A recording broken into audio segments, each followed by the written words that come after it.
xonangizga kirganman. Oldin stolingiz narigi burchakda turardi, konditsioner tagida. To'g'rimi? Ha, to'g'ri aytding. Stol aynan o'sha yerda turgandi. Lekin buni qayerdan bilasan? Shunchaki bilaman. Siz haqingizdagi hamma gapni bilaman. Men haqimda biron yerda o'qidingmi? Yo'q, o'qib olishim shart emas. Shunchaki bilaman, tamom. Doktorning erining ismi nima? Doktor Anil Astana.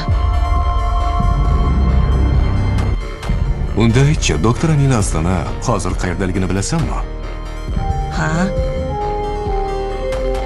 Xo'sh, gapir, qayerda ekan? U o'lib yotibdi. O'lgan? Nimalar deb baldiryapsan? Jim bo'l. Qayerda yotibdi? Axir Lonavala yaqinida. bo'ldi, bas.